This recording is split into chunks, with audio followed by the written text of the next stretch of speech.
Et salut à tous. Alors là on va profiter de la petite fenêtre où il pleut pas trop. On a de la taille à faire au niveau de l'étang. Alors du coup on y va pendant qu'il pleut pas. Dans cette vidéo, comme je vous avais dit dans la vidéo d'avant, ce sera principalement du bois. On va couper du bois. Bon alors en l'occurrence on y va pour... Ah ben, deux canards qui s'en vont. On y est principalement pour du bambou là ce matin. Du bambou, après on changera les feux du tracteur comme je vous avais dit. On va refaire cette digue je pense, et puis la digue de l'autre étang. Et on verra. On verra comment ça va se dérouler, parce que quand je dis des choses en général ça se déroule pas toujours comme je veux. Alors vous voyez là on est sur la berge de l'étang. Et derrière normalement c'est une digue et on pouvait aller jusqu'à l'autre côté du champ en fait. Et comme vous allez le voir, c'est envahi par le bambou, parce que j'avais un tonton qui avait planté du bambou à l'époque, comme là je vais vous montrer, attendez, comme ici, pour faire une haie pour être coupé du vent quand il venait à la pêche, sauf que le bambou c'est très invasif, et puis vous voyez, là on s'en était pas occupé pendant un certain temps, et puis ça a tout envahi. Ce qui est pas mal, c'est que vu que ça va chercher profond quand même, j'ai l'impression que ça casse moins, les ragondins cassent moins la berge, parce que ça, c'est où qu'il n'y avait pas de bambou. J'ai l'impression que ça attaque moins la berge. Mais bon, on peut pas traverser, alors on va couper tout ça. Vous voyez, c'est un petit étang d'irrigation que j'ai. Je vais vous montrer ça. Là, il y a le petit trop-plein. Et voilà. C'est un petit étang, c'est le plus petit que j'ai. Là... Non, il est en deuxième position, il y en a un tout petit mais ça compte pas parce que c'est une réserve. Vous voyez, et c'est une réserve l'autre. Et après j'en ai un super grand, on le verra plus tard. Puis vous voyez, tout ça là ça va être coupé là, les arbres là, tout autour, on va refaire ça au propre. Parce que je vais recurer les tentes de partout après cet été. Alors il y a quelqu'un qui vient faire le bois. Et qui a commencé sa taille là-bas là. De toute manière, moi je la vois d'ici mais vous c'est peut-être pas sûr. On va couper ça. Alors j'ai emmené plusieurs tronçonneuses. Alors je crois qu'il y a la style, non, il y a une Echo, il y a la Ryobi, la petite Ryobi, puis celle-là. Celle-là c'est une électrique aussi. C'est voilà. Et bro. Alors je pourrais vous mettre le lien en description pour ceux qui s'intéressent aussi. Elle est pratique aussi. Après j'utilise plus la Ryobi qui ont un gros guide et puis la Echo thermique. Mais là je les ai tous emmenés comme ça. On sera pas embêté, pas besoin de retourner au village.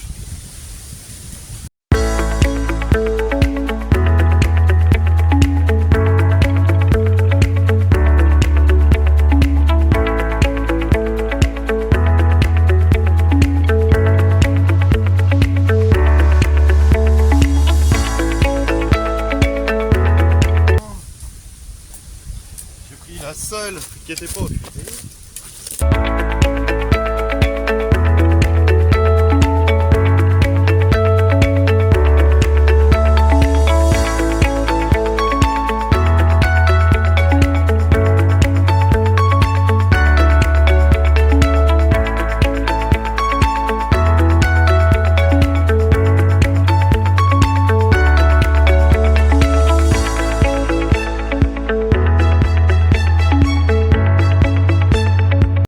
Bon, je suis venu vous reprendre parce que c'est pas évident, parce que les bambous tombent sur le téléphone et le trépied. Alors, je vais vous montrer. Comme vous avez vu, j'ai changé de tronçonneuse en cours de route, parce que bien évidemment, j'ai emmené la selle qui était pas affûtée en électrique. Alors voilà. Vous voyez, il faut couper tout ça. Là c'est coupé. Là c'est coupé, mais il faut les enlever au fur et à mesure, parce que vu qu'ils tiennent les uns les autres, après ça me tombe sur la figure. Vous voyez, là ça a bien été attaqué, la berge là-bas. On va refaire tout ça quoi. On va couper tout ça et on fera toute cette berge après. Hop. Bon allez, je vais vous laisser et je vais continuer, je vous reprends après.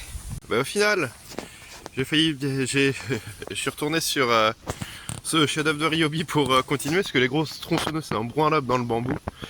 Parce que vu que... Attendez.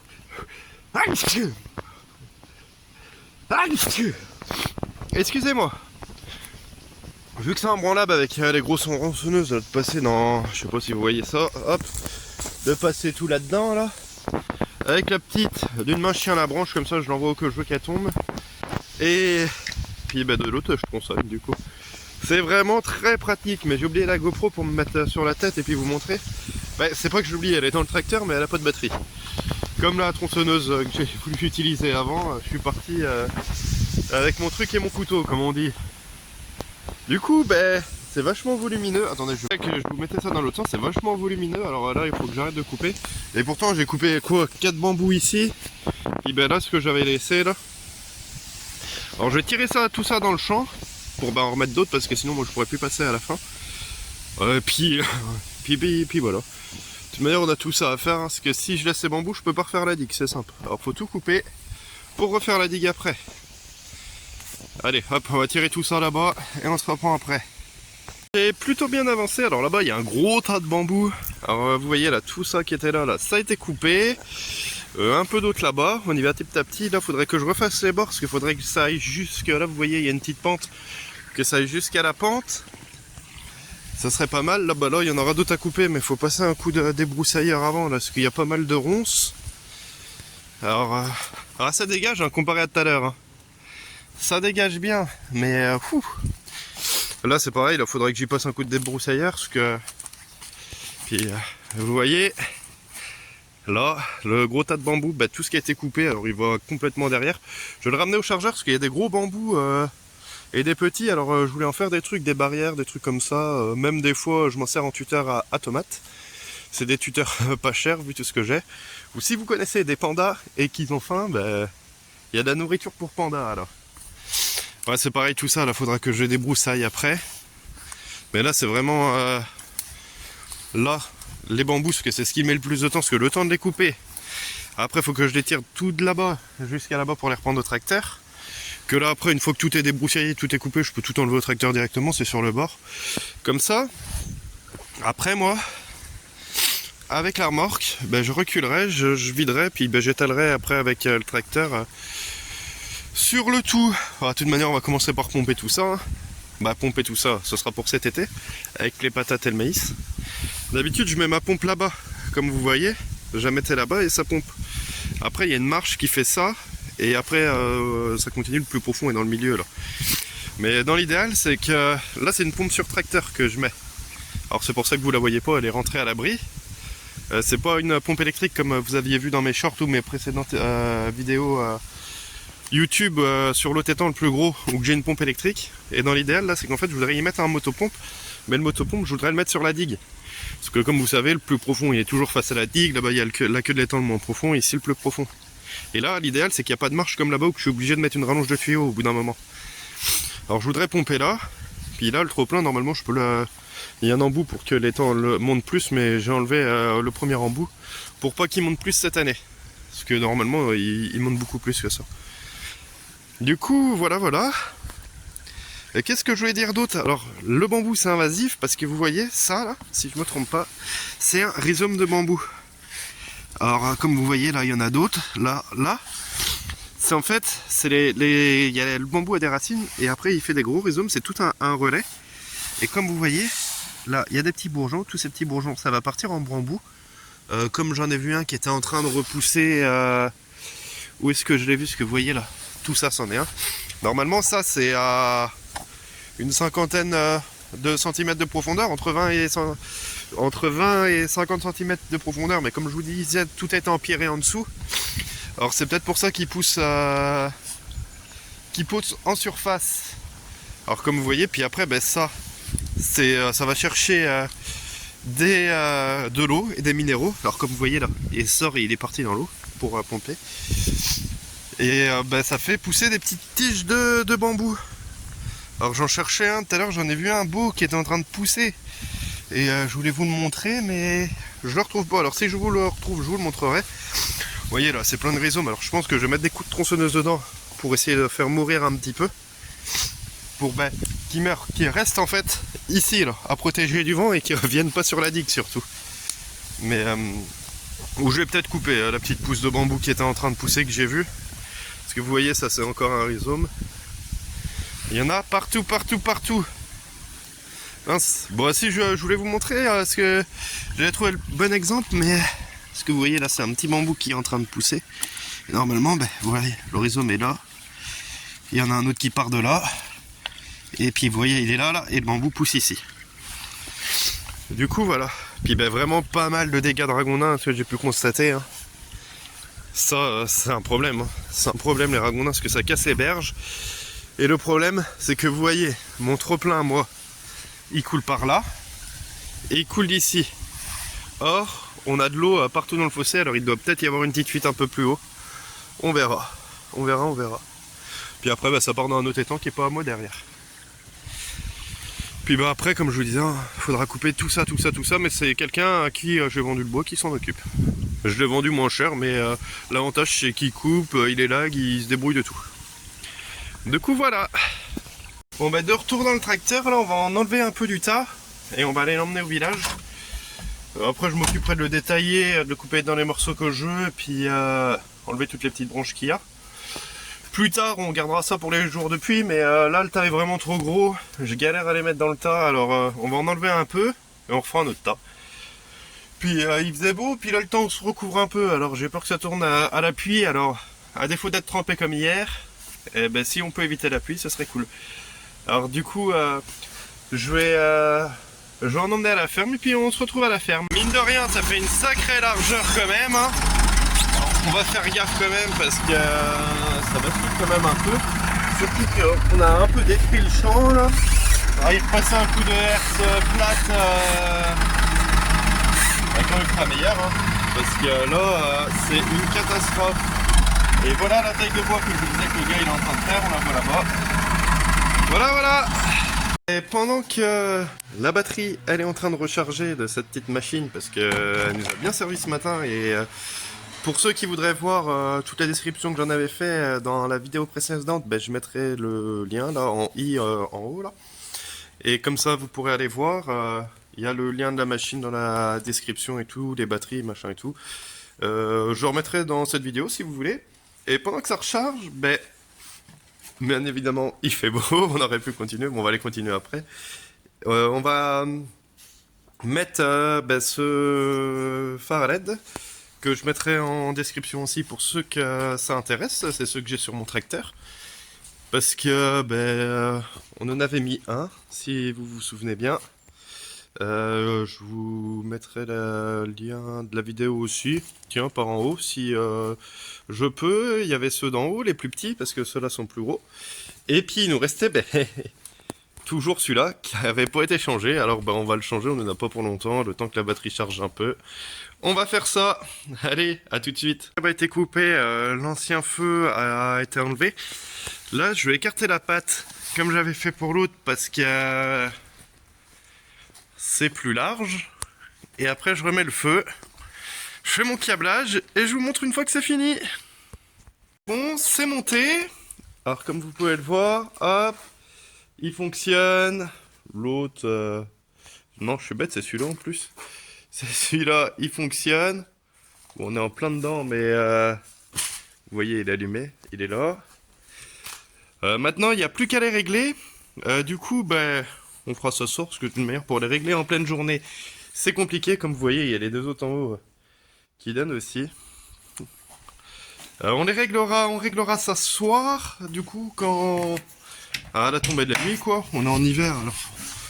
Et puis, ça tombe assez vite, quoi, l'hiver. Voilà, hop, j'étais en train de tout couper avant de plus avoir de batterie, parce que la batterie est Firebird sur celui-ci. Du coup, vaut mieux les couper, et puis au mieux d'aller chercher des pinces ou recharger la batterie. De toute manière, il faut que je change la batterie, ce sera d'ici incessamment sous peu, à mon avis. Mais tant qu'elle marche, on va la laisser. Du coup, on règle ça ce soir, alors on se retrouvera ce soir pour que vous voyez ce que ça donne en pleine nuit. J'ai oublié de vous dire, c'est vendu avec cette attache, avec les vis qui correspondent avec tout. Parce que cette attache, normalement, elle va là, hop, tac, comme vous voyez pour en haut, sauf qu'en haut, j'avais coupé les pattes, ça marchait. Mais là, ça correspond pas du tout au type d'attache que j'avais déjà.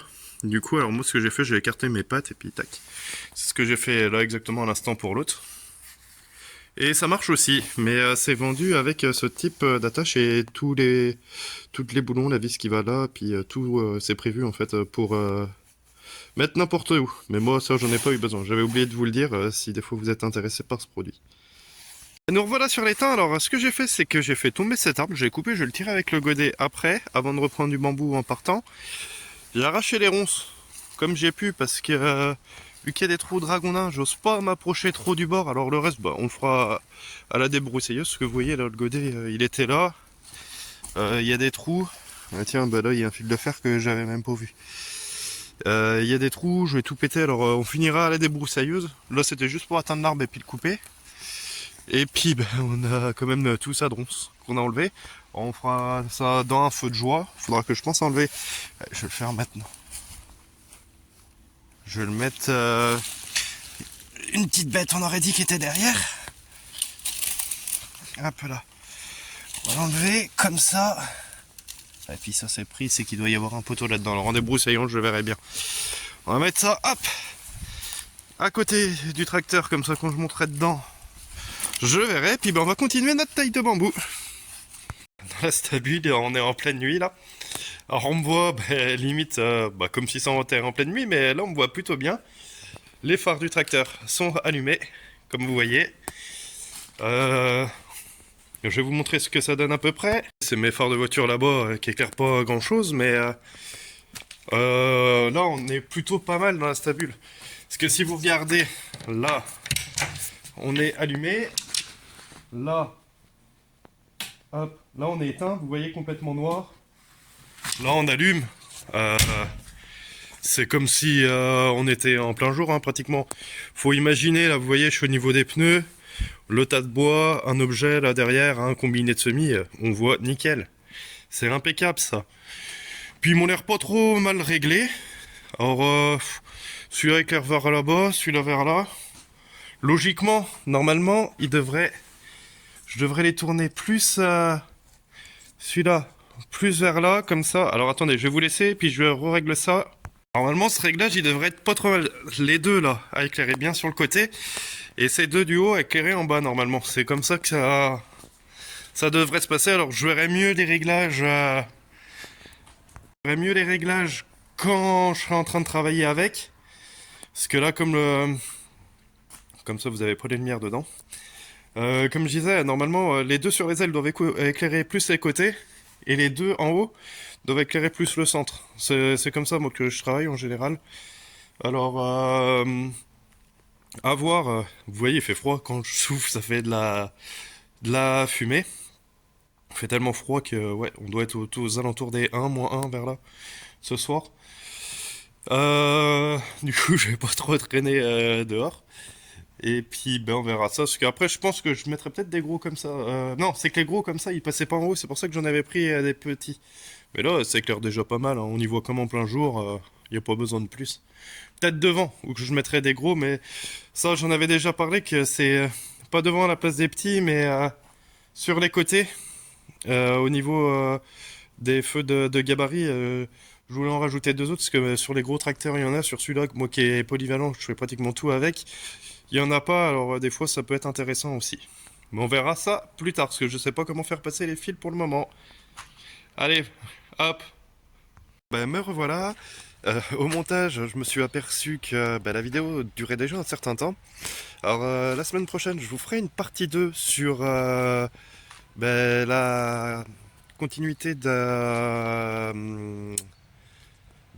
nettoyage de l'étang du coup. Alors si ça vous a plu, n'hésitez pas à liker, à vous abonner, ça fait toujours plaisir, et à laisser un petit commentaire. Et puis je vous souhaite une bonne année parce que je vous l'avais toujours pas souhaité. Alors pour ceux qui auront regardé cette vidéo jusqu'à la fin, n'hésitez pas à mettre bonne année dans les commentaires, comme ça je saurai que vous avez été jusqu'à la fin de la vidéo.